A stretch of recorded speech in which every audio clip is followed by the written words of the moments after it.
it's okay to struggle. What's not okay in my book is to simply accept it.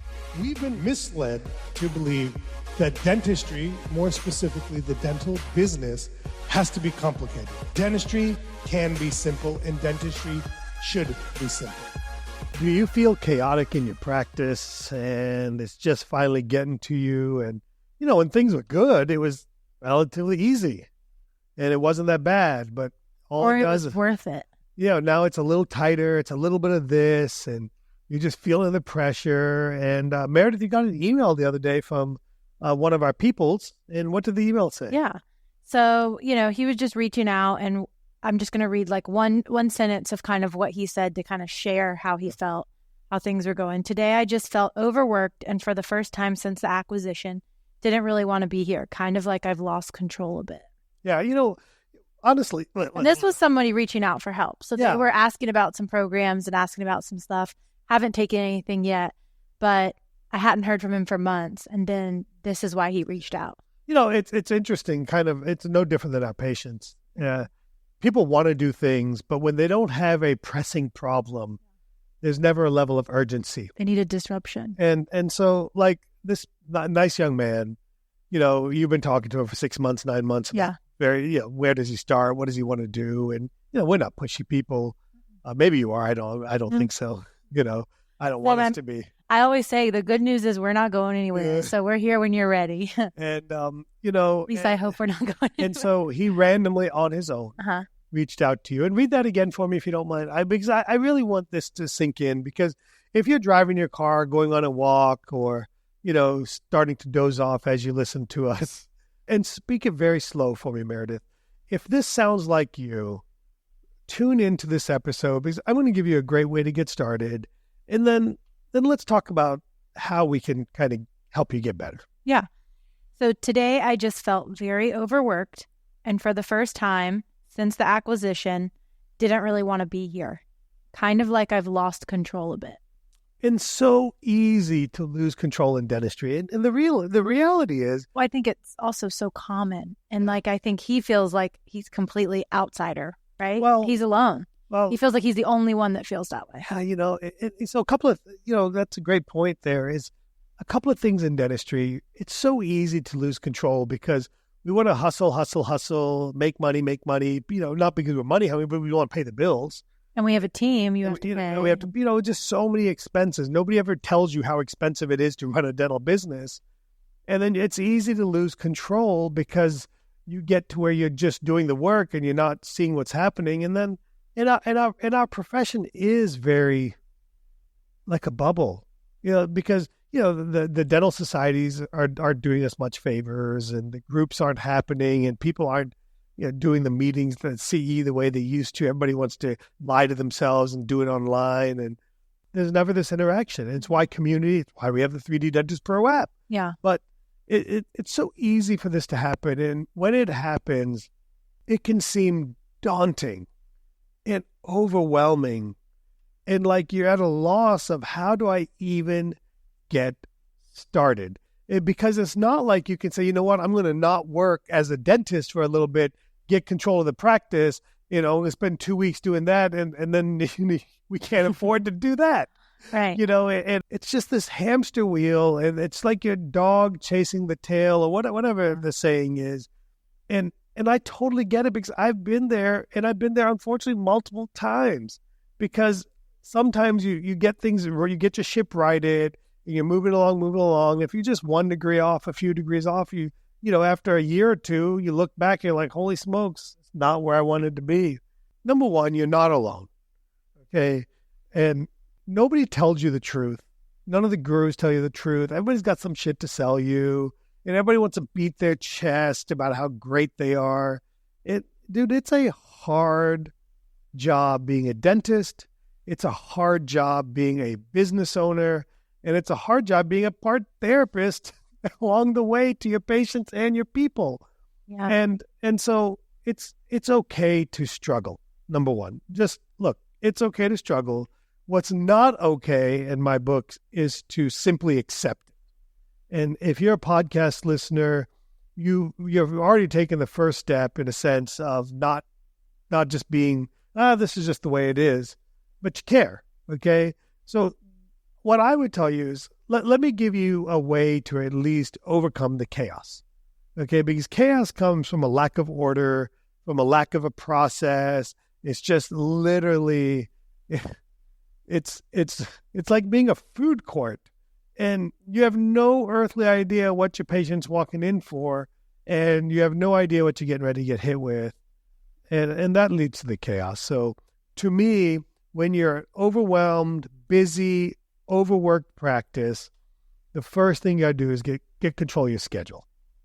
Okay, and so Meredith, today, let's talk about one way on the doctor side, one way on the hygiene side, just one way. Yeah. I don't want to even talk about other stuff, just one way on each one of how we can get control of our schedule. We had, I don't even know the guy's name. His name is, I call him Tuna, Chris, I believe, right? Yeah. And there's your shout out. Yeah. And he's from Maine, and he's talking to me about all these big fish he catches. Yeah. Like he goes bear hunting, and I'm like, dude, do you eat the bear? He goes, yeah. I go, how do you eat the bear? He goes, one bite at a time. And I'm like, okay. Yeah. And so, so how do we get control of our practice? Remind me about bears. I have something to show you. So how do we get control of our practice? One bite at a time. We can't just overhaul it. It takes time. And the bigger the beast, the more complicated the beast, the longer it takes to get control of it. And unfortunately, the idea of selling and leaving, the idea of closing your eyes and just magically wishing it away, idea of suddenly you're going to hire an office manager who's going to make it all better, and all they're going to do is put OSHA and crap like that into your practice. Well, that might be good if you're getting audited. Well, whatever. But let's just talk about how one side on the schedule, one thing on the doctor side, one thing on the hygiene side. Let's start with the hygiene side, Meredith. What do you think would be a great way to get started on the hygiene side? Yeah, so I think people, and by the way, I get this question all the time. I want to do block scheduling. Yeah. How do I get started, right? And I think people are so deterred. We don't believe in block scheduling. We believe in priority scheduling. It's just a different choice than block scheduling, but words matter. Mm-hmm. So we do priority scheduling.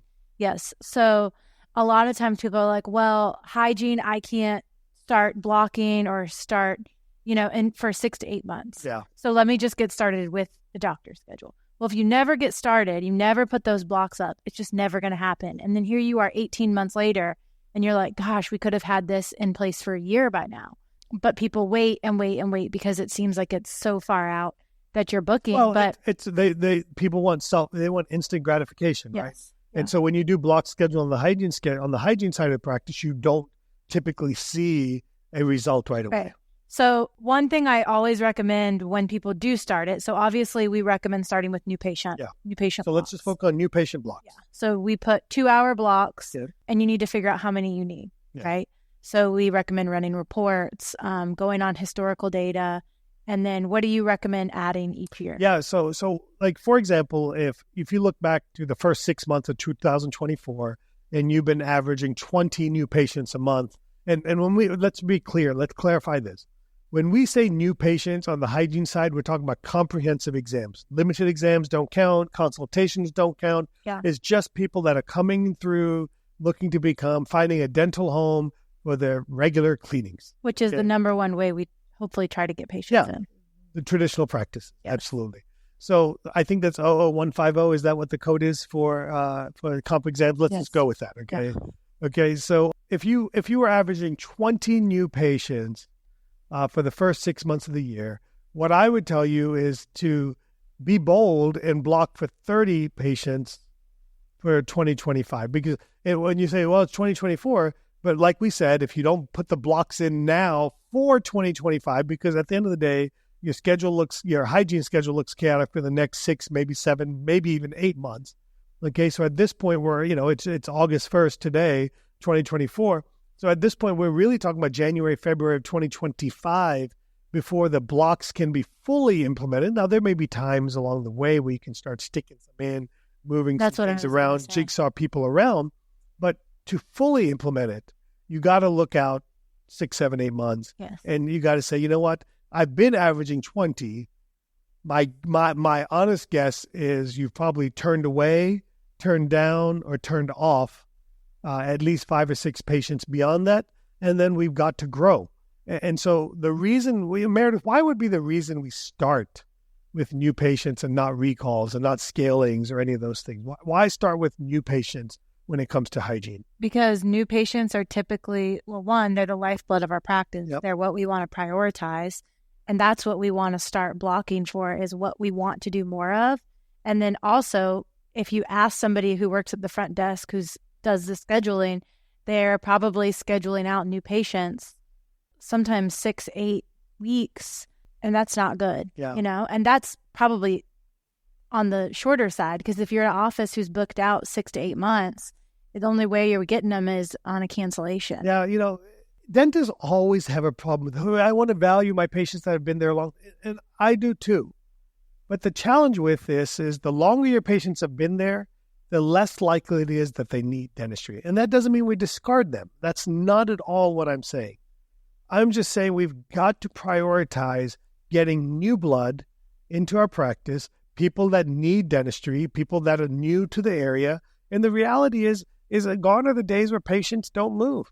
At our market in Raleigh, North Carolina, we turn over 10% of our patients a year. They move. They leave. They hate me. It might be more than 10% if we count the ones that hate me.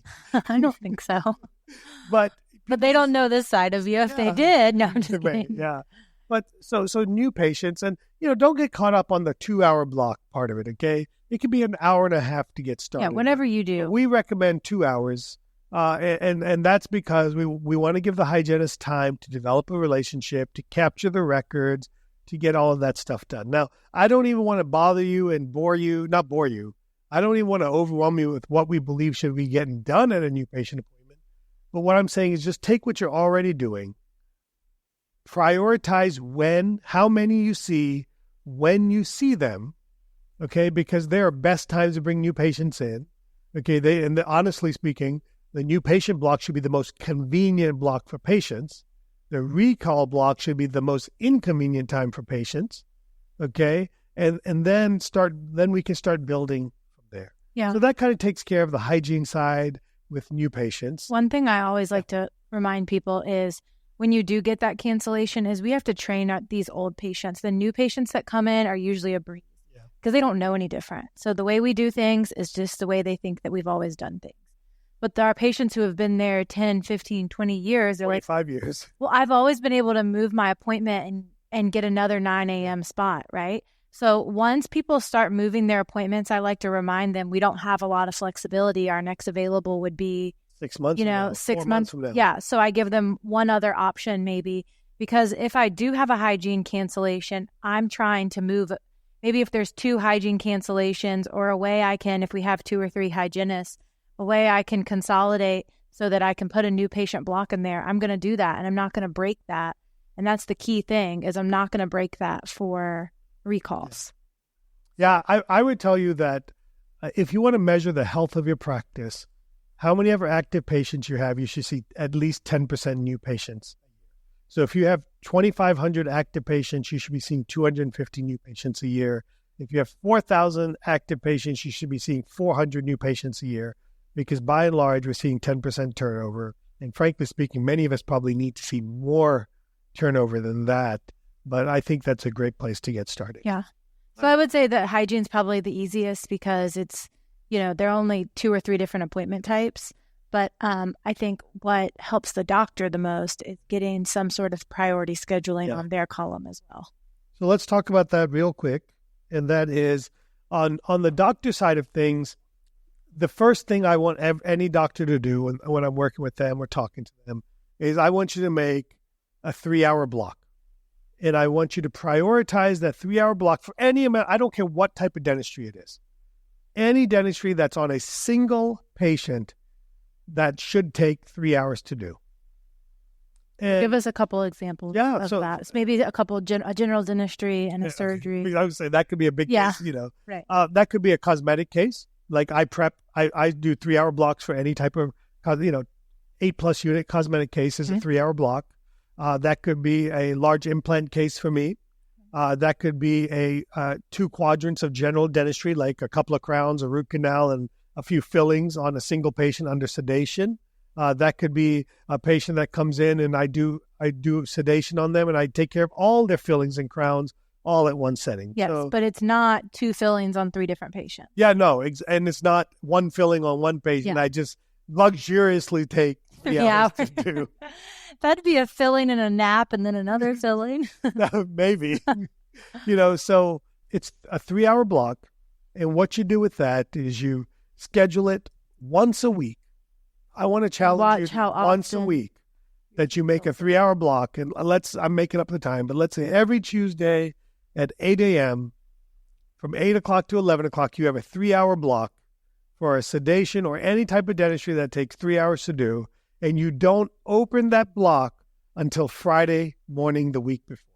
So in other words, you will let that block sit empty until Friday morning the week before. And at that point, your team can fill it with whatever the hell they want to fill it with.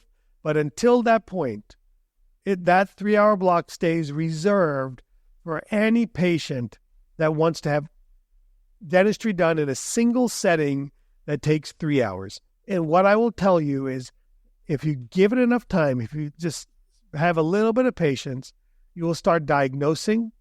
You will start asking patients to do their dentistry in a single visit. And then you will start filling up those 3-hour blocks. And then you'll need 2 3-hour blocks a week. And then you'll need 1 3-hour block every single day. And now you're doing the revenue that you need to do.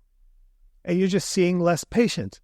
And the chaos will slowly go away. The overwhelm will slowly go away. And you'll start being happy with dentistry again. And then we can start working on a few other things down the road. Yeah. Another great way to get started, if you're kind of ready to jump all in, is I've told some office managers to have their doctor write out what their ideal day would look like. Because if we don't know what you want, how are we supposed to help you make it happen? Right? Like, we're trying to help coach our front office team on how to schedule, but we don't know if you just like being busy and running around like crazy and making money, or if you want... I would argue they're not. Right. But we don't know that if we're working up front, or if you would like a schedule that's, curated around what you like to do. I would like to charge $8,000 for 1 filling and see 1 patient. Perfect. You'll never have a patient. But guess what? We will try. And so I want it to be an MODBL filling on Tuesday, Sorry, 15. We don't offer those in our practice. We don't even have the code in our practice management software. We don't. But what I'm saying by that is it's being clear with your team, right? So if you don't share with your team what you want, then how can they help you work towards it? And by that, I don't mean they're going to go on and all of a sudden make your every Tuesday look like that, but maybe they're going to start your Tuesday like that. And then once that starts to fill, they're going to start end your Tuesday like that. I'm out. One thing. So you're already starting to see, you see how... You can't help it. No, but I think that's where we have to be better. Yeah. Okay? Is we can be part of the overwhelm. Yeah. Because we see the light at the end of the tunnel, right? Because we've been there. Picture. And so what I'm saying is, let's step back and say, you know what? Just start with the new patient hygiene blocks. Yes. And then pick one day, 8 o'clock to 11 o'clock, 9 o'clock, 12 o'clock, 7 to 10, whatever your working hours are. Pick one day a week that you have a 3-hour block and just see that it works. Okay? Just trust me. And then start diagnosing, start offering patients, hey, would you like to do your dentistry with sedation? Hey, would you like to get all this done in one visit? What if I'm not doing sedation? Great. You don't need sedation to do this. You can do 3-hour chunks, man. You can do 2, like those without a ceraconas, you can do 2.5 crowns or 3 crowns in 3 hours or 2 crowns. It depends on your speed. It'll be a great visit. Okay. Mm-hmm. And just start there. And then Meredith can talk to you about how you can do all kinds of amazing stuff. Okay. Or we can talk to you about that. Last thing, a little bit of a sales pitch here. Okay. Is many of you are thinking, well, I don't have dentistry that requires 3 hours. Okay. Level up. I don't want to hear your sob stories. I don't want to hear you complaining, but then not be willing to do the work that it takes to get there. Okay. The easiest way to level up is to take sedation. Okay. Which, if you would like to take sedation. Yeah, if you want to do sedation, we have a program. We have a referral with docs. Yeah. So we have a coupon code for you if you are part of the 3D Dentist Pro community. Yeah. If you click on partners at the top, you will see those codes, and you guys all of our listeners are welcome to use them. Yeah, so we'll save you some money, and so all you got to do is go in the 3D Dentist Pro community. Just go on Google or Apple Store app, get it for your phone, go on there, and then you can go to partners and you can, get your discount. But, start with sedation, okay, and then level up. Learn how to do cosmetic dentistry, learn how to do endo, learn how to do whatever it is you want to, implants and surgery and sinus lifts, and just get started. Just one bite at a time. The key to controlling chaos is just taking it one step at a time. Baby steps. Dave Ramsey talks about baby steps, baby steps, baby steps. Dentistry shouldn't be any different. It doesn't have to be complicated. It shouldn't be that hard. And you shouldn't feel like you're a failure because you're trying to work so hard to provide for your family, to provide for your team members, to do good work for your patients. And there should be no shame and no ill feelings for you prioritizing yourself for once. Okay, so just get started. And if I can help, if we can help, just get the app, ask the questions on the app, direct message me if you'd like on the app. And we are here to help you take control of your practice, take control of your dentistry, and take control of your future. Okay, everybody, let's have a great week. We'll see you next week. Bye.